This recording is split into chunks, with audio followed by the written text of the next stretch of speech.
تحقیق کری کہ اللہ کے گھر میں ہم کیوں جاتے ہیں؟ صرف کوئی تحقیق نہیں، کچھ بھی نہیں، بس جاتے ہیں، نماز پڑھتے ہیں اور آ جاتے ہیں۔ اللہ ہمیں اپنے گھر میں یوں بلاتے ہیں کہ میرا بندہ میرے قریب ہو جائے، میرا بندہ مجھے پانے کی کوشش کرے، میرا بندہ میرا قرب حاصل کرنے کی کوشش کرے، میرے بندے کی صحبت جو ہے نیک صالح لوگوں کے اندر ہو جائے، علماء سے ہو جائے، مفتیوں سے ہو جائے، صلحاؤں سے ہو جائے، اللہ والوں سے ہو جائے، تاکہ میری بقیہ زندگی بڑی اچھی گزر جائے۔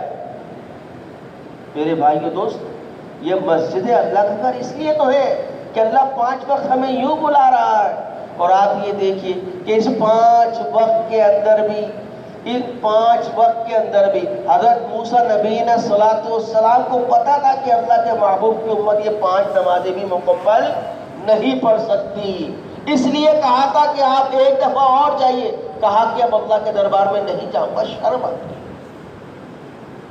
آپ یقین جانیے وہی حال ہے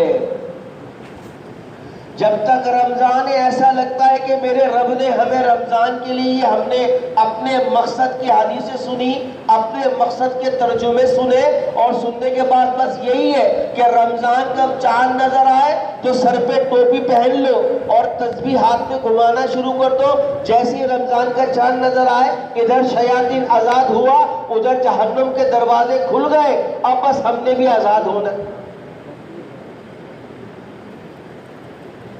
یہ تو بہت بڑا فقدان ہے، تو بہت بڑا نقصان ہے ہمارا کہ اللہ نے شیاطین کو قید کر لیا، تو اس کا مقصد ہے ہم نے بھی سر پہ ٹوپی پہن لی۔ آج یہود و نصارہ کو یہ بات معلوم ہے، تحقیق کر رہے ہیں اور وہ کرتے رہیں گے۔ آج وہ ہے تو اتنے سے آٹے میں نمک، لیکن پوری دنیا پہ حکمرانی ہے۔ کیوں ہے؟ ان کو پتا ہے یہ مسلمان قوم کبھی بھی فجر کی نماز کے اندر مسجدیں نہیں بڑھ سکتی۔ اگر اس علاقے میں 1000 آدمی رہتے ہیں، فجر کی نماز میں 100 بھی نہیں ہو تو 200 آدمی ہو جائے تو بہت بڑی بات ہے۔ کیوں؟ رمضان کا مہینہ ہے کہ مسجد آباد کر دو، رمضان کا مہینہ ہے سر میں ٹوپی پہن لو، رمضان کا مہینہ ہے شرابی شراب پینا چھوڑ دیتا ہے، جوا کھیلنے والا جوا ختم کرتا ہے، رمضان کا مہینہ ہے۔ علمان بن حفیظ، جیسا لگتا ہے کہ اللہ تعالیٰ تو رمضان کے علاوہ موجود ہی نہیں ہے، اللہ تعالیٰ رمضان کے علاوہ تو ہے ہی نہیں، یہ رمضان کا نہیں۔ میرے بھائیوں، یہ ہماری آپ کی غلط فہمی ہے۔ سنے بلوغ سے لے کے آخری سانس تک نماز نماز نماز، الصلاۃ قرۃ العین۔ اللہ کے محبوب فرماتے ہیں نماز میری آنکھوں کی ٹھنڈک ہے، نماز پڑھو گے اللہ کے محبوب کی آنکھوں کی ٹھنڈک تمہیں محسوس ہوگی، نماز پڑھو گے الصلاۃ معراج المومنین، تمہیں معراج کا اجر ملے گا۔ لیکن ہم اس کے لیے تیار نہیں۔ میرے بھائیو دوست، جب رمضان کا مہینہ چلا جائے ہمیں اپنی مسجد کی آبادی ایسی ہی رکھنی ہے، ہمیں مسجد کو اپنی ایسی ہی آباد کرنا ہے، رات کو بھی آباد کرنا ہے، دن کو بھی آباد کرنا ہے۔ کہیں ایسا نہ ہو ہمارا نقصان ہو جائے، کہیں ایسا نہ ہو کہ رمضان کے مہینے کے اندر ہم نے اتنی محنت کری، سرمایہ کاری کری، اللہ کو راضی کیا، اور چاند نظر آتے ہی سب کچھ برباد ہو گیا۔ یہ تو سراسر دھوکہ ہے، اور دھوکہ بھی کس کو دیا جا رہا ہے؟ اس کائنات کے سربراہ ہیں۔ کتنا بڑا فقدان ہے میرے بھائیوں دوست۔ کچھ نہیں کرو، کبھی دل میں کبھی بھی کسی بھی وقت تنہائی کے اندر بیٹھ کے اپنے دل پہ سیدھا ہاتھ رکھ کے آنکھیں بند کر کے اپنے گناہوں کو سامنے رکھو، اور رکھنے کے بعد دل سے یہ کہو کہ اے میرے دل، یہ تو اللہ کا گھر ہے، اس کے اندر ایسی کیا خرافات ہے کہ جس کی وجہ سے میں بھٹک رہا ہوں، دنیا کے اندر بھٹک رہا ہوں، میرے دل کو سکون کیوں نہیں ہے، میرے دل کو چین کیوں نہیں ہے، میرے دل کو قرار کیوں نہیں ہے؟ اس لیے میرے رب نے قرآن کے اندر فرمایا کہ الا بذکر اللہ تطمئن قلوب، کہ جان لو اگر تم یہ چاہتے ہو کہ تمہارے دلوں کو سکون ملے، تمہاری زندگی کو چہل ملے، تمہاری زندگی کو راحت ملے، تو تم میرا ذکر کیا، ولا ذکر اللہ اکبر، اللہ کے ذکر سے بڑا کسی کا ذکر نہیں ہے۔ کبھی خلوت میں تو اللہ سے ملاقات کر کے تو دیکھو، یہ تو آج ہی تو موقع ہے، اعتکاف کے اندر بیٹھے ہوئے ہو، یہ تو موقع ہے، اس موقع کے اندر غنیمت کو جانے جو معتکف ہے۔ اب تو نوجوان زیادہ بیٹھتے ہیں، پہلے تو مسجدوں کے اندر ایسے نور اترتے تھے، ایسی اللہ کی رحمتیں اترتی تھی کہ جب بڑے بزرگ 40 سال کے، 45 سال کے، 55 سال کے لوگ اعتکاف میں بیٹھتے تھے تو ان جگہوں پہ ایسی اللہ کی رحمتیں اترتی تھی کہ پتہ چلتا تھا کہ اللہ کا ایک فرشتہ آ کے کسی بھی ایک بندے سے مصافحہ کر کے گیا ہے۔ ایسی بھی مساجدیں ہم نے دیکھی ہیں، سب جگہ اللہ۔ وہ کیسے ہوگا؟ ایسے ہوگا کہ ہم اللہ کے دربار کے اندر اس اخلاص کے ساتھ بیٹھ جائیں، اپنی زندگی کو سنوارنے کی کوشش کریں، اپنے آپ کو بدلنے کی کوشش کریں، تو ان سب کچھ ہے، کوئی مشکل کام نہیں ہے۔ میرے بھائیوں دوستو، زندگی ہے، صبح ہو رہی ہے، شام ہو رہی ہے، صبح، ایسے ہی زندگی گزرے، کارواں چلتا رہے گا، یہ دنیا گھومتی رہے گی، ہم آپ ہو نہ ہو یہ سرکل چلتا رہے گا، کوئی نہیں روکے گا۔ ہر آنے والا دن فتنے کا ہے، کل اس سے زیادہ ہے، پرسوں اس سے زیادہ ہے، پرسوں اس سے زیادہ ہے، ہر آنے والا دن فتنے کا ہے۔ اللہ کے محبوب نبی کریم صلی اللہ علیہ وسلم نے جو 1400 سال پہلے جو حدیث ہمیں سنائی کہ ایک وقت ایسا ہوگا کہ لوگ صبح کلمہ پڑھیں گے اور شام کو کافر ہو جائیں گے، رات کو کلمہ پڑھیں گے اور صبح کو کافر ہو جائیں گے۔ لوگ سمجھتے ہیں اس دور کی ہم تلاش کر رہے ہیں، اس دور کو کب دیکھیں گے؟ وہ دور تو ابھی ہے، یہ موجود ہے، آپ کیا سمجھ رہے ہیں؟ اسی دور کے اندر یہ سب چیزیں ہو رہی ہیں۔ انسان کا ایمان سلب ہو جاتا ہے، اس کو نہیں پتا کہ میرا ایمان میرے سے خارج ہو گیا، میں کیا کروں۔ اللہ کے محبوب نے فرمایا کہ اپنے ایمان کی تجدید کرتے رہا کرو۔ کیسے کریں؟ 24 گھنٹے میں ایک مرتبہ ضرور، کہا کہ لا الہ الا اللہ محمد رسول اللہ پڑھا کرو، اس سے تمہارے ایمان کی تجدید ہو جائے گی، تمہارا ایمان تمہارے پاس واپس آ جائے گا۔ ورنہ عالم کیا ہے کہ آج ہمارا جھوٹ، بغض، کینہ، حسد، یہ سب چیزیں ہمارے ساتھ ہیں، قسمیں کھانا جھوٹی، تو اس کے بعد کیا ایمان کیا رہ گیا؟ ایمان پھر ہمارا کہاں ہے؟ ہم کہاں جا رہے ہیں ہمیں نہیں پتا۔ میرے بھائیوں، میرے دوستو، یہ رمضان کا مہینہ اس لیے آتا ہے کہ اللہ ہمیں سیدھا رستہ دکھا دے، اللہ ہمیں صحیح رستے پہ چلا دے، تاکہ اس مہینے میں محنت کر لے، اس مہینے کے اندر تکبیر و اولیٰ کی نمازوں کے پابند ہو جائیں، 11 مہینے بھی اسی طریقے سے ہم نمازیں ادا کر سکیں، 11 مہینے بھی اپنی زندگی کو ایسے ہی سنوار سکیں۔ لیکن ہم اس چیز کو، اس رمضان کو ٹھٹا تمسخرہ کے اندر نکال دیتے ہیں اور اللہ کے دربار میں روزہ رکھتے ہیں۔ اب یہ دیکھیے کہ اللہ نے دنیا کے اندر سارے اجر ہمیں بتائے، قرآن پڑھو گے تو تمہیں اس کا یہ اجر ملے گا، صدقہ کرو گے اس کا یہ اجر ملے گا، زکوٰۃ دو گے اس کا یہ اجر ملے گا، خیرات کرو گے تمہیں اس کا یہ اجر ملے گا، نماز پڑھو گے اس کا تمہیں یہ اجر ملے گا، حج ادا کرو گے تمہیں اس کا یہ اجر ملے گا۔ لیکن میرے جب رمضان کی بات آئی تو میرے رب نے کہا کہ اس کا اجر میں خود دوں گا۔ کیوں؟ کہ اللہ نے روزے کو راز رکھا ہے، اور وہ راز آج تک کسی کو معلوم ہی نہیں۔ اللہ نے اس راز کو بتانے کے لیے یہ کہا کہ دیکھو جنت کے 8 دروازے ہیں، ایک دروازہ میں نے روزے داروں کے لیے رکھا ہے داخلے کے لیے، اور کہا کہ روزے کا اجر میں خود دوں گا۔ روزہ ایک راز ہے۔ روزہ راز کیا ہے؟ 10 آدمی بیٹھے ہیں، اس میں سے 4 آدمی روزے دار نہیں ہے، 6 ہے، لیکن جو روزے دار نہیں ہے وہ اپنے ہے، لیکن میرے رب کو کیا پتا ہے؟ اللہ کو پتا ہے کہ اس کا روزہ نہیں ہے، یہ جھوٹ بول رہا ہے۔ اللہ نے اس لیے اس کو راز رکھا۔ پھر اللہ نے اس کے مسئلے کو بھی حل فرمایا، کہا کہ دیکھو جو میرا بندہ روزہ رکھتا ہے، روزہ رکھنے کے بعد، سحری کرنے کے بعد، نماز کے بعد سوتا ہے، سونے کے بعد، اس کے بعد جب اٹھتا ہے تو جب معدے کی منہ جو اس کی وہ گیس باہر آتی ہے وہ بدبو کے اندر تبدیل ہو جاتی ہے۔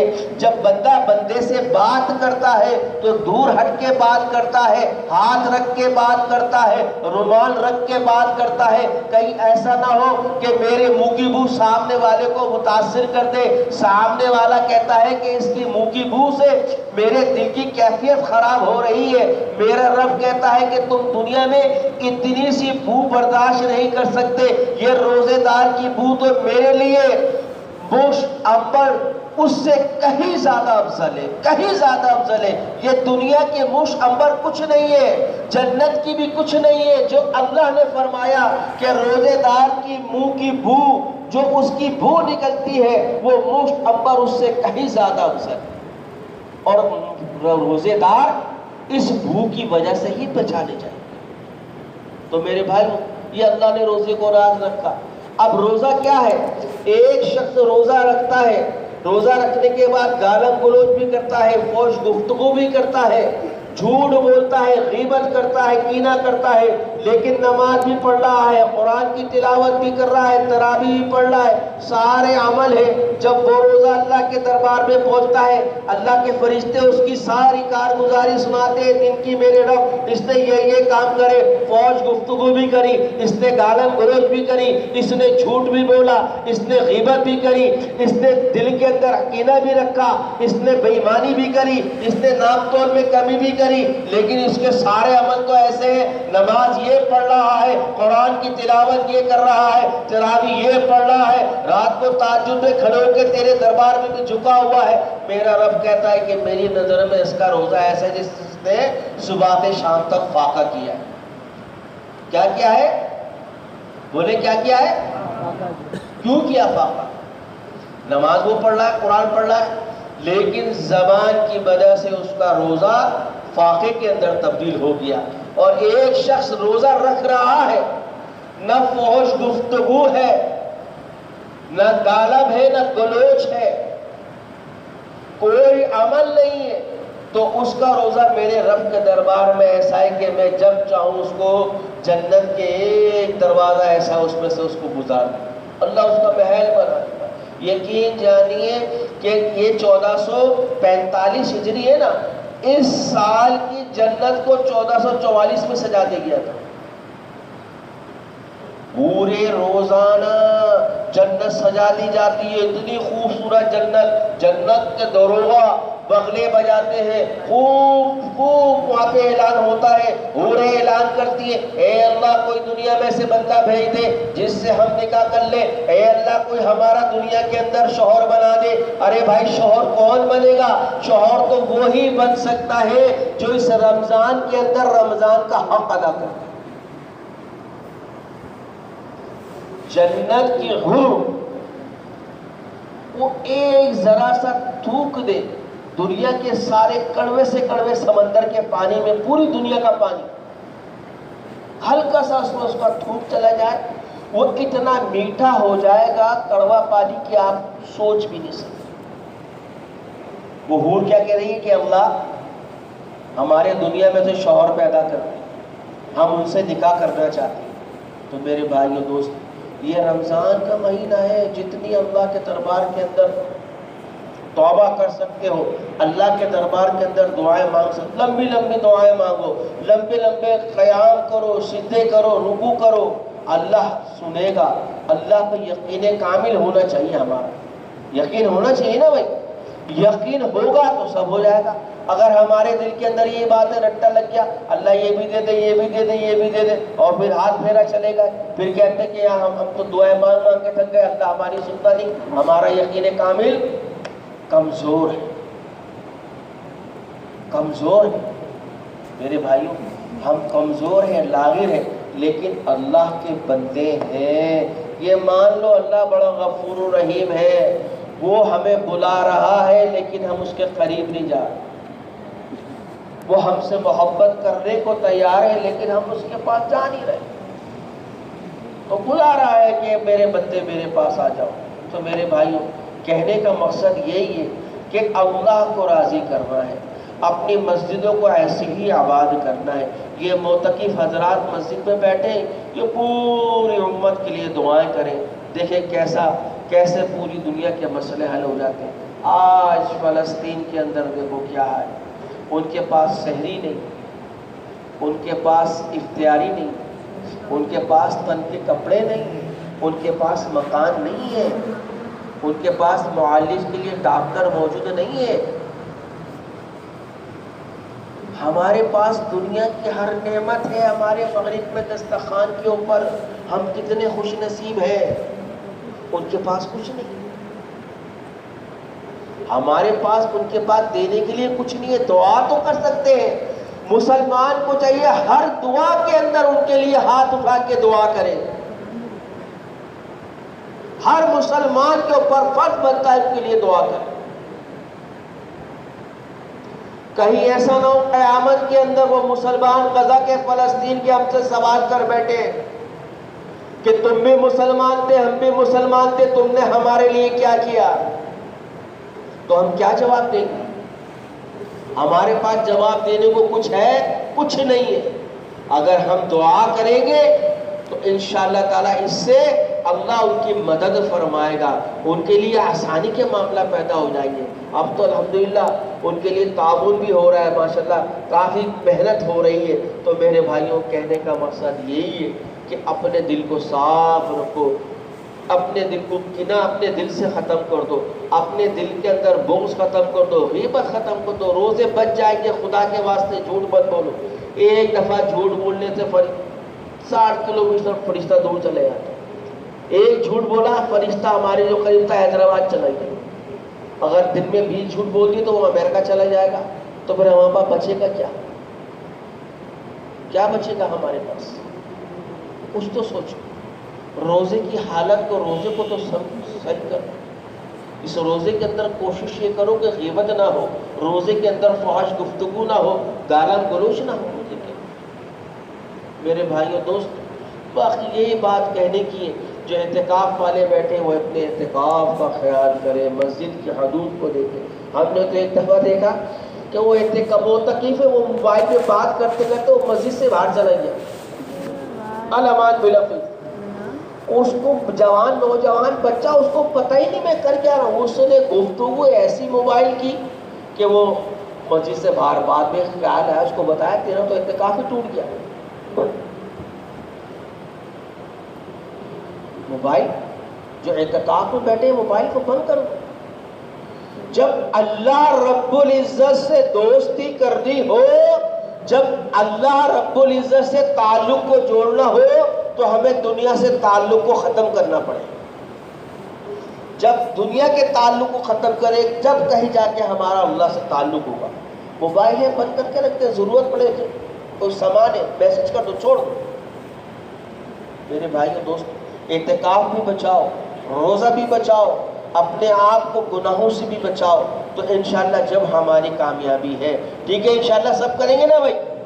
نماز کے بعد اپنی مسجد کی آبادی آپ لوگ ایسی رکھیں گے انشاءاللہ؟ آج اٹھا کے کہہ دو ماشاءاللہ، یہ دل کی بات۔ دیکھیں اس میں کوئی لیا ہمارا، اللہ نے ہمارے لیے نیکیاں لکھ دی آگے تک کی ہماری۔ تو میرے بھائیوں دوست بس یہی آپ سے التجا ہے، اپنے آپ کو کسی طریقے سے ہمیں بس نبی کریم صلی اللہ علیہ وسلم کی سنتوں کی اتباع کرتے ہوئے ہم بچانا ہے، اور دعا ایسے مانگو کہ اللہ کے دربار میں کہ یقین کامل ہو۔ ہمارا یقین کامل کمزور ہے۔ حجاج بن یوسف کا نام سنا ہے آپ لوگوں نے؟ سنا ہے نا حجاج بن یوسف کا؟ کتنا سخت آدمی تھا، کتنا ظالم تھا، جابر تھا۔ حج پہ چلا گیا ایک دن، جیسی حج کے اندر گیا مطاف پہ اترا، مطاف پہ اترتے اس نے دیکھا کہ ایک اندھا جو ہے، ایک اندھا خانہ کعبہ کے سامنے کھڑا ہو کے دعا مانگ رہے ہیں اللہ تو میری آنکھیں دے دے، اے اللہ تو میرے، وہ چیخ رہا ہے، چلا رہا ہے۔ حجاج بن یوسف اس کے پاس گیا، جانے کے بعد اس سے کہا کہ بھائی تو کیا ہوا؟ کہا کہ میں اندھا ہوں اور اللہ سے فریاد کر رہا ہوں۔ کہا کہ تو کب سے اللہ سے مانگ رہا ہے؟ کہا کہ مجھے تو 1 مہینہ ہو کہ اللہ سے مانگتا ہوئے، اللہ میری آنکھیں دے دے، اے اللہ میری آنکھیں دے دے۔ انہوں نے کہا اچھا۔ اس اندھے سے کہتا ہے تو حجاج بن یوسف کو جانتے ہو؟ اس نے کہا وہ تو بڑا ظالم آدمی ہے، وہ تو گردن مارنے میں ٹائم بھی نہیں لگاتا۔ کہا کہ میں حجاج بن یوسف ہوں، اگر تیسرے چکر میں تیری آنکھیں نہیں آئی تو تیسرے چکر میں تیری گردن کو مار دوں گا۔ اس کے بعد جو اس نے اللہ سے لو لگائی، حجاج بن یوسف کا تیسرا چکر پورا ہی ہوا تھا، ویسے ہی پورا بھی نہیں ہوا، اس اندھے کی آنکھیں آ گئی۔ جب اس کی آنکھیں آ گئی تو حجاج بن یوسف اس کے پاس گیا، اس کو کہا کہ ہاں بھائی یہ کیا ہے؟ کہا کہ تو خانہ کعبہ نظر آ رہا ہے ماشاءاللہ۔ کہا کہ میں حجاج بن یوسف۔ تو حجاج بن یوسف اس سے کہتا ہے تو 1 مہینے سے اللہ سے مانگ رہا تھا، لیکن تو نے دل سے اللہ سے سوال نہیں کرا۔ تو نے 1 مہینے کیا، تو 1 سال لگا دے تھا، لیکن تیری آنکھیں نہیں آتی، کیونکہ تو نے دل سے نہیں مانگا، بس تو نے رٹا لگایا ہوا تھا۔ اب تو نے صرف میرے خوف کی وجہ سے دل سے اللہ سے مانگ لیا۔ اگر میرا خوف تھا میں تیری گردن مار دوں گا، اس خوف کی وجہ سے تو نے ڈائریکٹ دل سے اللہ سے بات کر لی اور اللہ نے تیری آنکھیں دے دی۔ تو میرے بھائیوں کہنے کا مقصد یہی ہے کہ اللہ سے دل سے مانگا جائے، یہی بات ہے نا بھائی۔ اب دعا کرتے